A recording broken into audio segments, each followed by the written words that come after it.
नमस्कार। आज हम श्री अरबिंदो के विचारों में जरा गहराई से उतर रहे हैं और भारतीय कला की आत्मा को समझने की कोशिश करेंगे। जी बिल्कुल। हमारे पास श्री अरबिंदो के कुछ लेख और नोट्स हैं और इन्हीं के आधार पर हम देखेंगे कि वो भारतीय कला को कैसे देखते थे। हाँ, मतलब क्या चीज है जो उनके हिसाब से भारतीय कला को खास बनाती है? ये पश्चिमी कला से अलग कैसे? और जो बस सुंदर दिखता है उससे परे इसका मतलब क्या है? सही। शुरुआत इसी विचार से होती है कि भारतीय कला का मकसद क्षणिक में, मतलब जो बदलता रहता है, उसमें भी उस स्थायी तत्व को पकड़ना है जो दिखता नहीं। अच्छा, बाहरी रूप से ज्यादा अहम। तो चलिए इसी को खोलते हैं। हम ये देखेंगे कि भारतीय कला का असली उद्देश्य क्या है, कलाकार की विधि क्या होती है, यूरोपीय कला से ये भिन्न कैसे है। हाँ, और इसमें सत्य और सौंदर्य की क्या जगह है और आज के समय में क्या चुनौतियां इसे समझने में, इस पर भी बात करेंगे। तो ये जो कहा गया कि भारतीय कला आंतरिक वास्तविकता या कहें कि चीजों की रूह को पकड़ती है, इसका असल में मतलब क्या हुआ फिर? देखिए, इसका सीधा मतलब है कि कलाकार सिर्फ दुनिया जैसी दिखती है वैसी नकल नहीं करना चाहता। वो चाहता है कि ध्यान या योग जैसी साधना से उस चीज के अंदर जो छुपा हुआ सत्य है उसका सीधा अनुभव करे।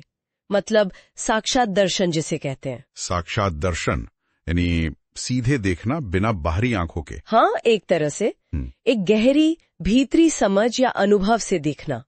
और यही जो अंदरूनी दृष्टि है, इसी को कलाकार अपनी रेखाओं और रंगों से पूरी तरह दिखाना चाहता है। अच्छा। और दिलचस्प बात यह है कि बाहरी रूप वो तो बस एक साधन है, एक जरिया है उस अंदरूनी सच्चाई को दिखाने का। तो मतलब कलाकार उस रूप को बदल भी सकता है अगर जरूरत लगे तो? बिल्कुल। वो उस गहरी दृष्टि को, उस अनुभव को ज्यादा अच्छे से दिखाने के लिए प्राकृतिक रूपों को बदल सकता है, उनसे हटकर भी कुछ बना सकता है। ये तो काफी अलग है यूरोपीय कला की सोच से।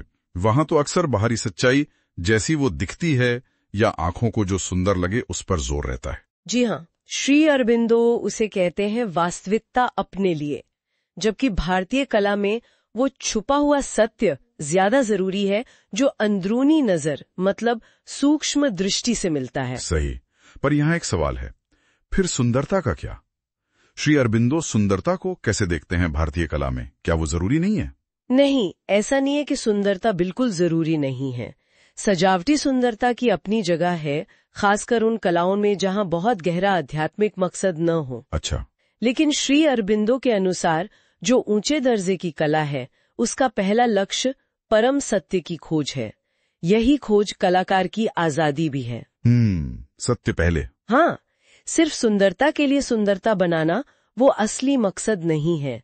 आंखें और कल्पना तो बस मदद करते हैं इस खोज में, लेकिन रास्ता तो वो अंदरूनी दृष्टि ही दिखाती है। समझ गया। लेकिन आज के दौर में देखें तो इसे समझना या ऐसी कला को सराहा पाना शायद मुश्किल हो गया है। जिक्र आता है कि आजकल की सोच पर पश्चिमी असर है। हाँ, ये बात सही है। हाँ, और लोग चाहते हैं कि कला बस चीजों को हूबहू एक तरह से फोटो की तरह दिखा दे। बिल्कुल। और इससे होता यह है कि वो जो गहराई है, वो आत्मा वाली बात, वो कहीं खो जाती है, क्योंकि ध्यान बाहरी समानता पर चला जाता है। सही कहा। और एक और मुश्किल का जिक्र था कि पुरानी परंपराओं और प्रतीकों का जरूरत से ज्यादा सम्मान करना बिना उनका असल मतलब समझे। जी, ये भी एक बड़ी चुनौती है।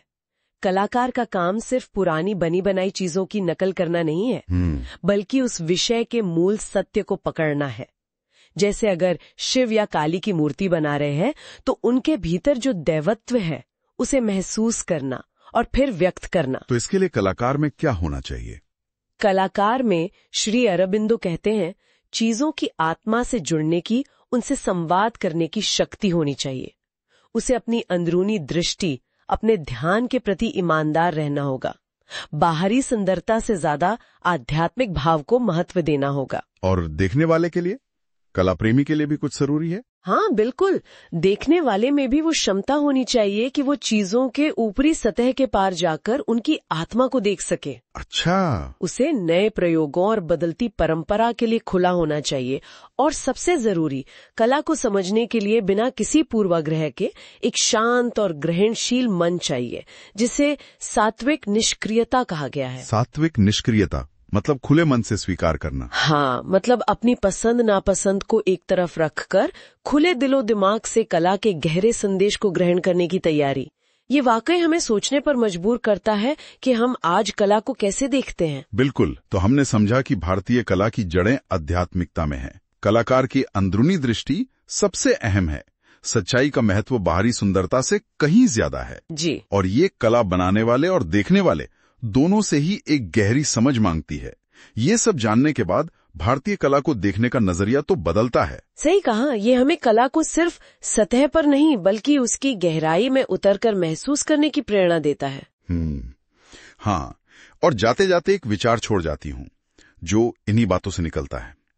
आज जब कला इतनी ज्यादा कमर्शियल हो गई है, तब श्री अरबिंदो का ये नजरिया उसे कैसे चुनौती देता है? सोचने वाली बात है। और आज के दौर में कोई व्यक्ति कला से जुड़ते हुए उस आंतरिक दृष्टि या उस ग्रहणशील स्थिति को कैसे विकसित कर सकता है जिसकी बात श्री अरबिंदो करते हैं? ये सवाल